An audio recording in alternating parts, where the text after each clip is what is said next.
Assalamualaikum warahmatullahi wabarakatuh.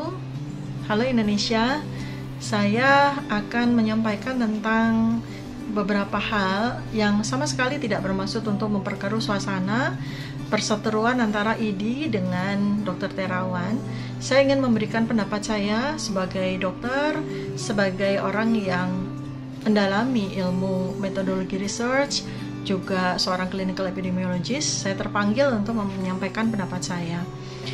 Jadi Dr. Terawan kan sebagaimana yang kita sudah tahu, kita ikuti beritanya setiap hari, terjadi perseteruan antara beliau dengan ID yang dimulai sebetulnya sudah sejak bertahun-tahun yang lalu dengan suatu keputusan pemecatan Dr. Terawan sebagai anggota ID di tahun 2018 yang entah kenapa tertunda keputusan tersebut sehingga kemudian ditetapkan dalam satu keputusan yang bersifat tetap, yaitu dikeluarkannya Dr. Terawan sebagai anggota ID yang secara permanen seumur hidup. Beliau tidak bisa lagi menjadi anggota ID.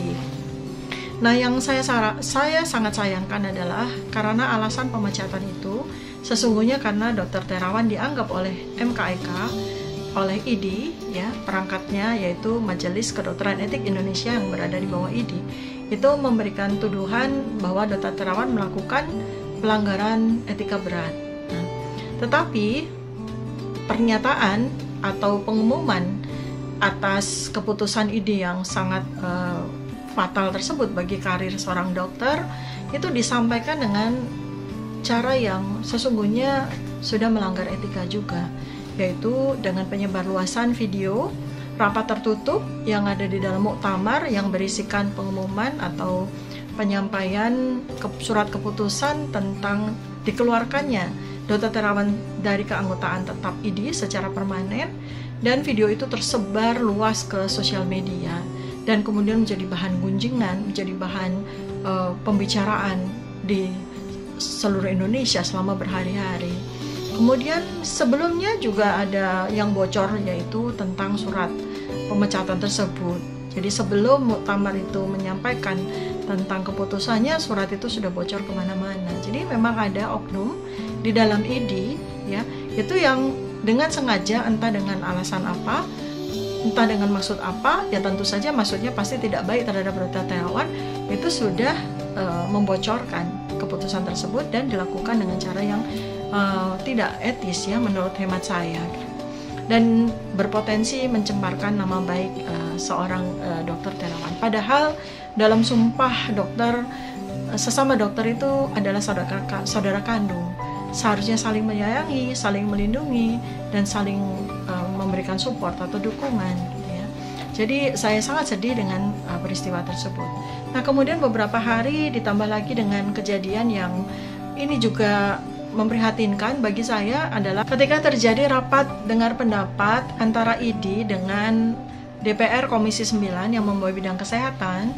Di situ salah seorang anggota ID memberikan pernyataan bahwa Dr. Terawan, ya, selain bla bla bla bla, ya, yang Anda bisa melihat sendiri di video rapat dengar pendapat itu yang juga sudah tersebar luas di sosial media. Ada satu statement yang saya garis bawahi di situ, ya, bahwa selain disertasinya Dr. Terawan yang tentang DSA itu dianggap cacat, dianggap tidak memiliki bukti ilmiah yang kuat, ada tuduhan, ya, ID menuduh, ya, bahwa Dr. Terawan ini diluluskan karena Universitas Hasanuddin, Fakultas Kedokteran Universitas Hasanuddin, salah satu fakultas kedokteran terbaik di Indonesia, itu mendapatkan tekanan dan berita atau kabar tentang tekanan yang diberikan oleh entah siapa kepada tim pembimbing atau promotor dari Dr. Terawan itu disampaikan dengan konon, ya, konon artinya kan konon itu kan kabar burung, ya, konon itu kan kabar yang belum ada datanya, gitu. Seyogyanya menurut saya, ya, ini kan sudah melanggar etika juga, gitu loh. Kita menuduh seseorang dengan kabar burung, ya, itu kan sudah menuduh, gitu kan, sudah tidak etis, gitu, ya. Seyogyanya kalau memang ada pernyataan, ada pendapat ahli yang akan disampaikan dalam suatu forum yang sangat-sangat resmi dan sangat terhormat seperti rapat dengan DPR seperti itu, ya harusnya siapapun juga yang akan memberikan pernyataan itu kan harus berbasis data yang jelas, dan hindari betul ya itu haram hukumnya untuk mengatakan bahwa pernyataan ini didapatkan dari kabar burung atau dari konon ya, dan ini menurut saya ada kesalahan yang fatal, dan saya sangat khawatir bahwa ini akan menjadi satu presiden ya, karena melibatkan satu institusi besar, satu institusi yang terhormat dan tentu saja dihormati oleh segenap alumninya ya, yaitu dalam hal ini adalah Universitas Hasanuddin gitu ya.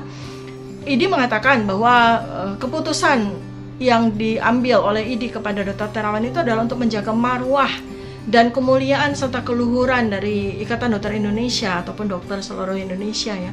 Tetapi mencederai marwah atau kehormatan dari suatu institusi besar, institusi yang menjadi tempat pendidikan para dokter di seluruh Indonesia dan menjadi kebanggaan loh bagi rakyat Indonesia, terutama di wilayah Indonesia Timur ya. Dalam hal ini ada Universitas Hasanuddin. Jadi ini sangat berpotensi untuk terjadinya kesalahpahaman, terjadinya perpecahan, terjadinya ketidaknyamanan hubungan antara IDI dengan FK Unhas dalam hal ini, ataupun dari Universitas Hasanuddin sendiri gitu. Di sini IDI harus atau wajib segera memberikan klarifikasi atau memberikan permintaan maaf kepada Universitas Hasanuddin. Terlepas dari apakah tuduhan yang disampaikan oleh IDI kepada Universitas Hasanuddin, yaitu memberikan gelar doktor, meluluskan disertasinya Dr. Terawan karena ada tekanan, IDI harus memberikan klarifikasi dalam bentuk data. Siapa yang memberikan tekanan kepada Universitas Hasanuddin?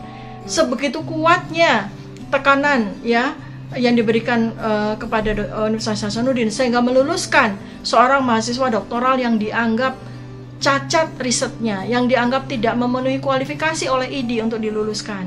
Dan ini adalah satu presiden yang menurut hemat saya IDI harus segera meluruskan.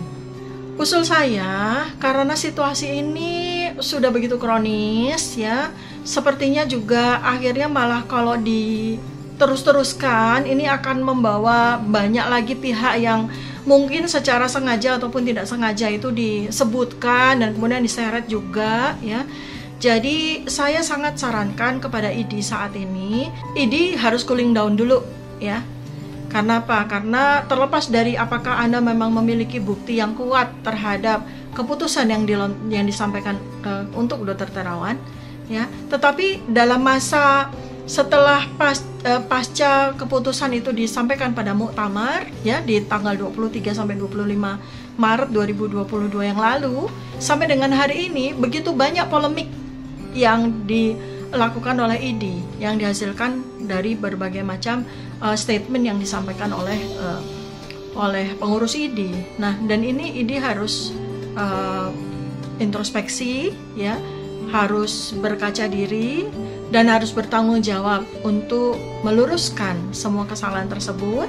Minta maaf atas tersebarnya surat keputusan maupun video yang seharusnya tidak bocor keluar dari muktamar, dari sidang muktamar, karena sidang tersebut bersifat tertutup, dan melakukan permintaan maaf atas bocornya surat keputusan yang seharusnya hanya diterima oleh Dr. Terawan, tidak untuk menjadi konsumsi bulan-bulanan dari sosial media terhadap Dr. Terawan akibat bocornya video dan surat tersebut. Dan kemudian berikutnya adalah melakukan klarifikasi sekaligus permintaan maaf kepada Universitas Hasanuddin karena telah menuduh secara sepihak Universitas Hasanuddin meluluskan mahasiswa doktoral yang sebetulnya tidak layak untuk diluluskan. Dalam hal ini adalah Dr. Terawan karena kabar burung ya. Seperti itu, saya sangat mengharapkan agar IDI bisa menjaga marwah, martabat, kehormatan dirinya dengan segera melakukan pelurusan